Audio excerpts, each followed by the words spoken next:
So ebirowoozo abasajja oba ba employee oba ba self employee oba ba businessmen oba ba investor ekirowoozo kye basooka okulumibwamu basooka kwebuuza babeerako mu mbeera nga ssente zibayitamu nga bwe zigenda tezidda. Kyova olaba abantu abali wano ba employee ebiseera ebisinga obungi be basinga obonaabona ne ssente. Ne bwe bamuwa miliyoni 3 zonna zimuyitamu ne zigenda ku Lwaki. Abeera musajja mugagga akwata ssente n'atwala omwana mu ssomero ery'ebbeeyi n'agulira omukyala emmotoka ey'ebbeeyi n'asula mu apartment ey'ebbeeyi n'alya emmere bulungi n'akola ebintu byonna bulungi n'ayambala n'afuna obulamu obulungi. Naye olw'okuba ssente ze zirina one-way ticket nti bwe zaagenze tezidda, omusajja oyo alina okukola paka lwe bamubika. Tutandise Newton Buteraba House of Wealth. Newton Buteraba House of Wealth.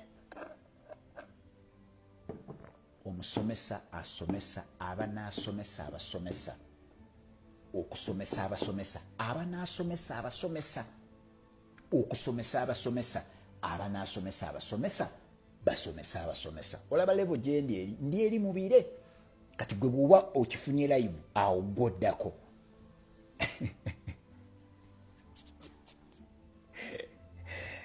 Awo gwoddako. Ssente zaffe twebuuza ziragawa. Kati ekibuuzo ekitera okubaawo tugenda ne tugamba naye oba nze nsaasaanya obubi.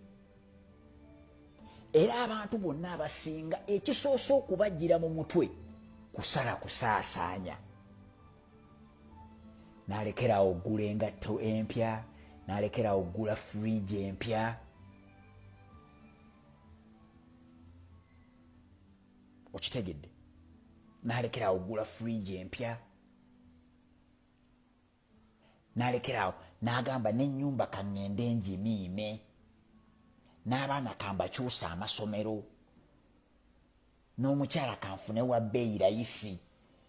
Approach eyo yeesooka okubajjira mu mutwe, kubanga kye batadde mu mutwe kigamba nti ssente ofulumya nnyingi.